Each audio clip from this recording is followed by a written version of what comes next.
Olá pessoal, nesta videoaula nós vamos dar continuidade ao nosso curso de funções vetoriais e vamos estar falando nesse vídeo, introduzindo o conceito de derivadas de funções vetoriais. Então a gente espera que até o final desse vídeo vocês compreendam o conceito de derivada de função vetorial, né, e que saibam fazer alguns exemplos operacionais, né, a respeito das derivadas. Então pessoal, definindo a derivada de funções vetoriais, né? A derivada R', né, de uma função vetorial R é definida do mesmo modo como foi feito para as funções reais, ou seja, nas funções reais a derivada era um limite, né, do chamado quociente de Newton. Então aqui também para as funções vetoriais nós vamos ter que a derivada de uma função vetorial em relação à variável t, nós podemos anotar tanto aqui pela notação de Leibniz como dr dt ou a notação de Newton R' de t, ela vai ser o limite do quociente de Newton, né, de RT mais H mais R de T sobre H, quando H tende a zero, se esse limite existir. Claro que a derivada só vai existir, obviamente, se esse limite também existir. Então é uma definição muito similar, né, bem parecida com a definição no cálculo de uma variável. Tá? Vamos tentar entender então um pouquinho como é que são esses elementos dentro das funções vetoriais. Porque agora você está trabalhando com o limite, né, de vetores, né, também de funções vetoriais. Bom, então para isso vamos considerar aqui uma curva. Eu fiz um exemplo aqui de uma curva no R3, né? E a nossa função vetorial, ela é uma função vetorial que sai aqui do conjunto dos números reais e está indo para o R3. Então eu estou pegando o número real R e estou associando a um vetor que está no R3. Em termos de notação, para essa figura, vamos considerar o seguinte, que no tempo t, normalmente a gente modela em problemas da física relacionado com o tempo, né? Então vou fazer essa analogia com o tempo, mas obviamente é um número real t, tá? Então que para o número real t, nós temos aqui o vetor posição p, tá certo? Então esse vetor que sai da origem até o ponto P, de extremidade P, ele é na verdade para a gente o nosso vetor R de t. E nós vamos pegar aqui uma distânciazinha positiva, que nós vamos chamar de h, então vamos pegar aqui do t uma distância h, nós vamos ter aqui um número real t mais h. Esse número real t mais h, quando aplicado dentro da função, lembrando que a nossa função aqui, a nossa função é r, né? R, que sai do conjunto dos números reais para o conjunto do R3, ou seja, para o plano tridimensional. Então, quando nós aplicarmos essa função R no t, nós vamos gerar aqui no R3 esse vetor R de t. E quando a gente aplicar essa função R de t no número real t mais h, nós vamos estar gerando aqui um vetor que tem extremidade no ponto Q, e esse vetor aqui que está em azul, aqui, ó, ele vai ser o nosso vetor R de t mais h. De t mais h.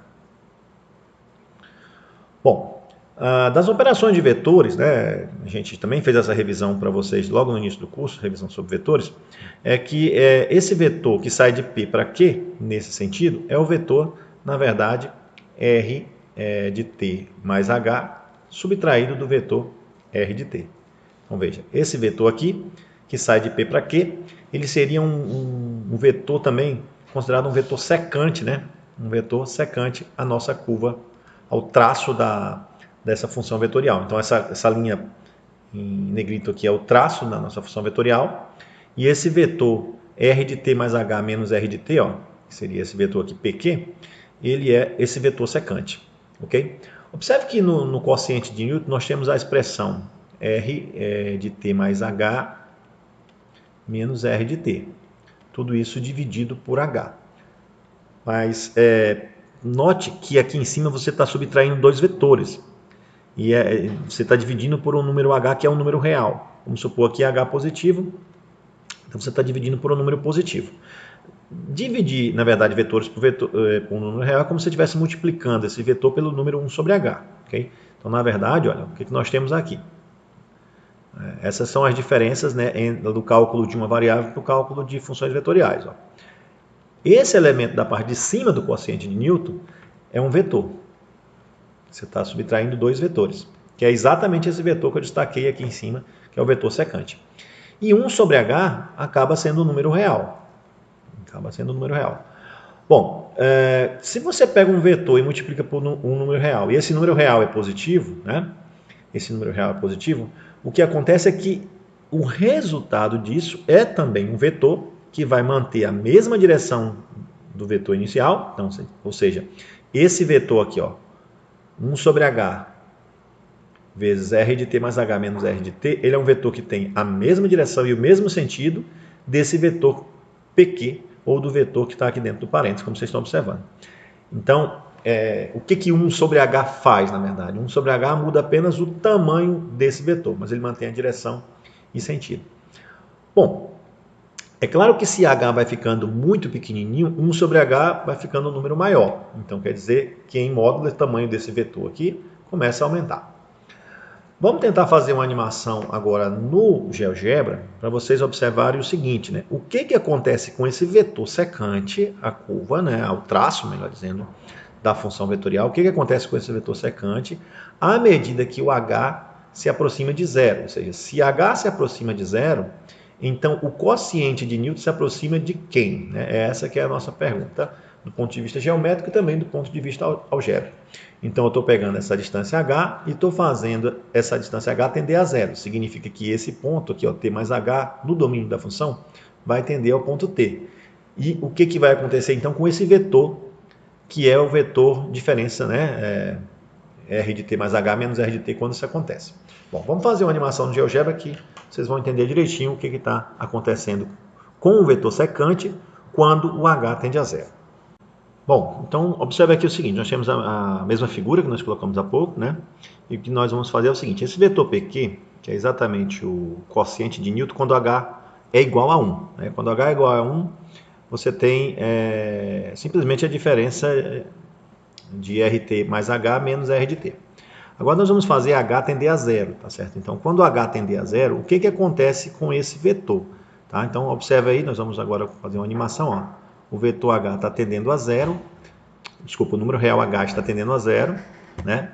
E o que está acontecendo com esse vetor que é secante, ó? Vamos aqui rodar a figura para você observar direitinho, ó. À medida que eu fiz o h tender a zero, observe que esse vetor secante, esses dois vetores começam a se aproximar, o ponto Q se aproxima do ponto P, e esse vetor secante, ó, ele vai se aproximando de um outro vetor,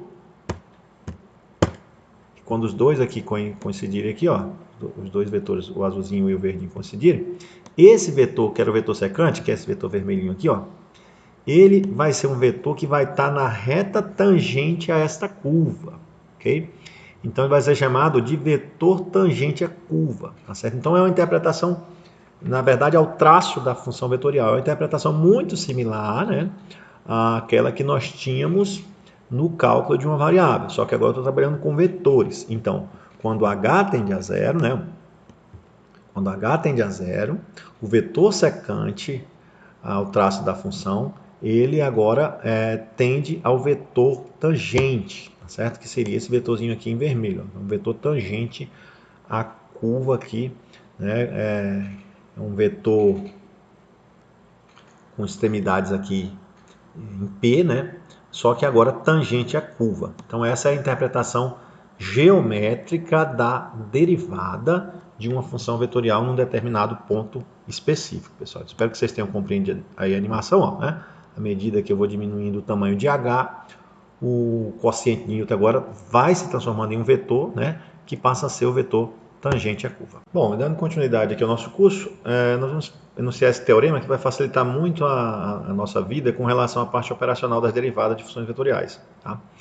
Então, seja α de t uma função vetorial, né, com funções coordenadas α1, α2 e αn, cada uma dessas funções coordenadas sendo diferenciáveis, né? Então, se todas essas funções coordenadas são diferenciáveis, a derivada de α de t, ou seja, dessa função vetorial, é simplesmente uma função vetorial também, né? Onde as funções coordenadas dessa função vetorial são as derivadas das funções coordenadas anteriores. Nós não vamos fazer a prova desse teorema, mas é muito razoável, né? Certo? É bem tranquila a prova desse teorema. Por quê? Porque a gente acabou de ver que a derivada é um limite. E a gente viu em outros vídeos que os limites nas funções vetoriais são simplesmente os limites nas funções coordenadas. Então, se a derivada da função vetorial são os limites do quociente de Newton para essas funções coordenadas, isso acaba sendo as derivadas dessas funções. Ou seja, claro, quando o limite do quociente de Newton existem, significa que essas funções são diferenciáveis, né? Então, sendo essas funções diferenciáveis, né, a derivada da função vetorial é simplesmente derivar cada função coordenada. Isso facilita demais a nossa vida, né? Vamos ver isso com um exemplo. Vocês vão entender esse teorema aqui, ele é facilitador, na verdade, para a gente, né? A partir de um exemplo. Então vamos pegar esse exemplo aqui, que está no James Stewart, cálculo 2, quinta edição, que é determinar a derivada da função vetorial r de t, 1 mais t ao cubo, e t vezes e menos tj mais seno de 2tk. Letra B, eu quero encontrar o vetor tangente no ponto t igual a zero. E na letra C, eu quero encontrar o versor tangente. Eu vou explicar o que é esse versor tangente para vocês, né? Acabar revisando também. Então, vamos à primeira parte, ou seja, encontrar a derivada de uma função vetorial. Então, vamos aqui na letra A, inicialmente. Eu quero derivar essa função vetorial. O que basicamente aquele teorema nos diz? Que basta eu derivar cada função coordenada. Então, vou pegar essa função coordenada aqui, vou derivar essa e vou derivar essa de cálculo. Então, você vai pegar a função 1 mais t ao cubo, vamos chamar aqui de R1, né? Nossa função coordenada, R1 de t, igual a 1 mais t ao cubo.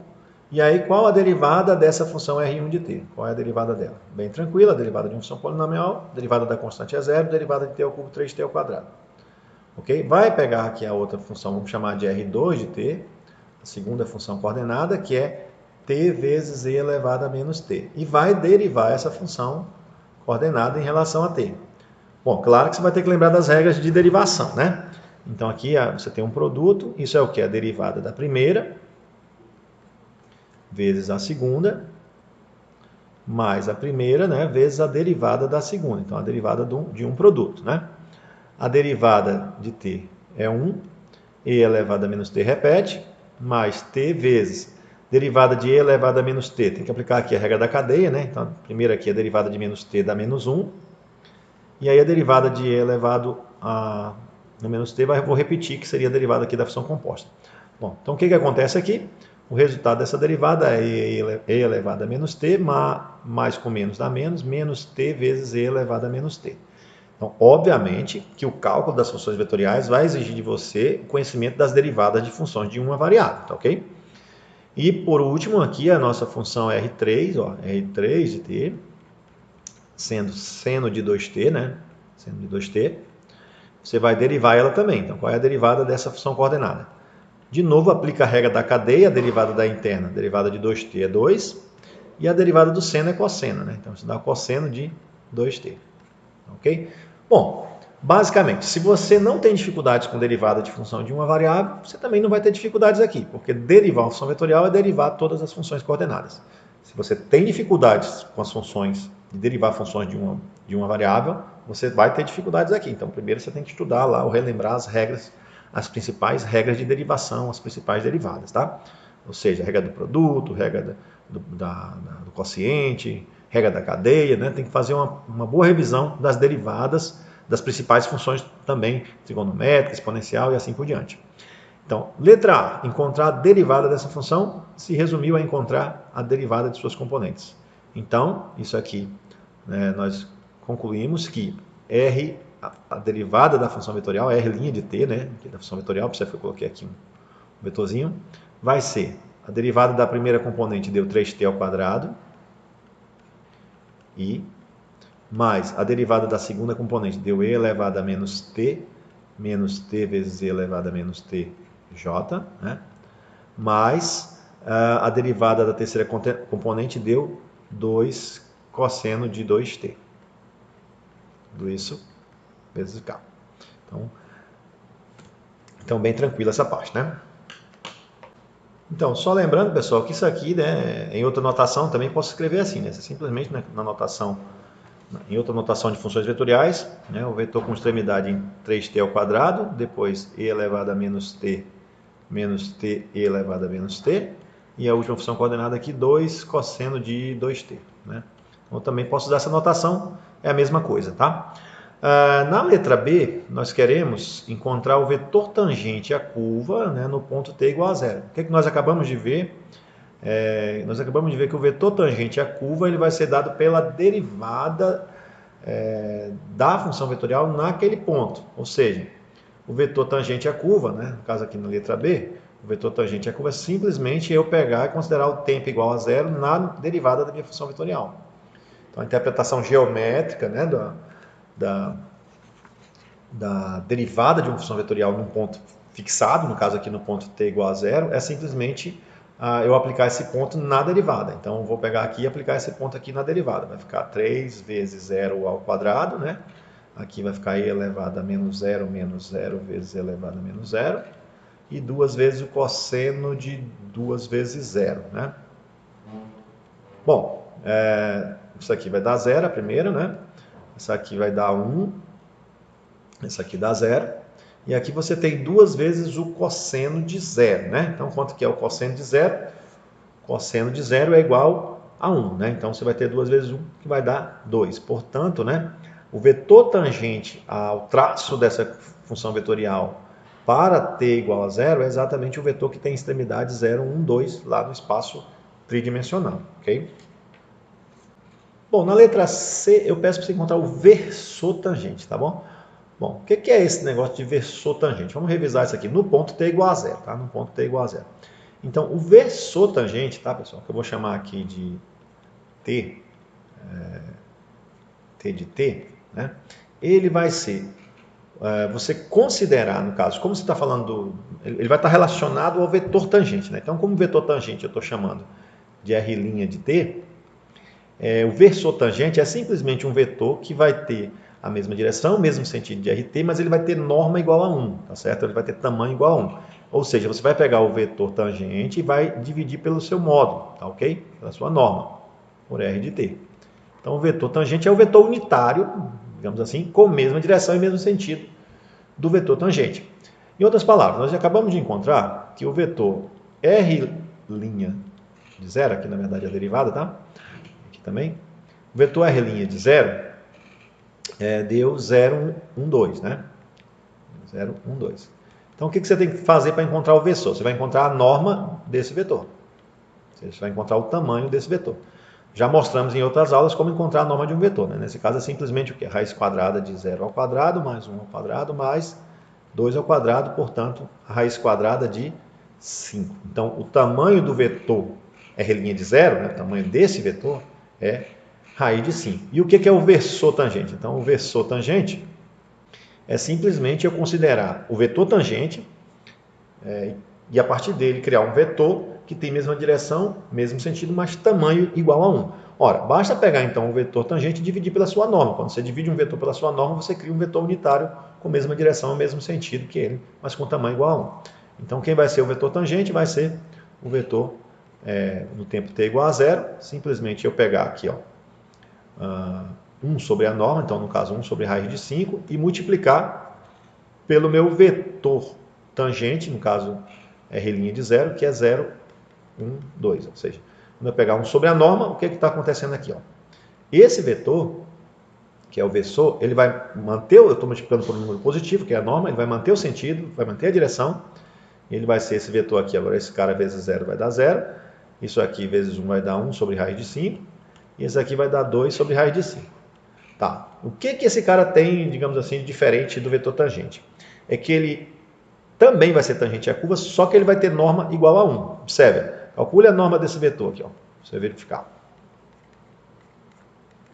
É a raiz quadrada de 0 ao quadrado, mais 1 sobre raiz de 5 ao quadrado, mais 2 sobre raiz de 5 ao quadrado. Ok? Estou fazendo para verificar, mas obviamente a teoria já nos garante isso. Então, o que acontece aqui? Ó, você vai ter a raiz quadrada de 0, aqui a raiz quadrada de 1/5, e aqui a raiz quadrada de 2 ao quadrado, 4/5. Olha, isso aqui vai dar 5 sobre 5, que vai dar 1, ou seja, esse vetor chamado de versor tangente, ele é um vetor tangente da minha curva, só que ele tem norma igual a 1, ou seja, ele tem tamanho igual a 1. E é o que nós pedimos na letra C. Então é bem tranquilo aqui, ó, até o momento, basicamente trabalhar com derivadas de funções vetoriais é trabalhar com as derivadas das funções coordenadas. Então faça, né, uma boa revisão aí das funções, das derivadas de funções de uma variável, que você não terá dificuldades aqui. Espero que vocês tenham entendido, né? Nos próximos vídeos nós vamos estar passando outros exemplos para vocês treinarem um pouco mais, e é isso aí.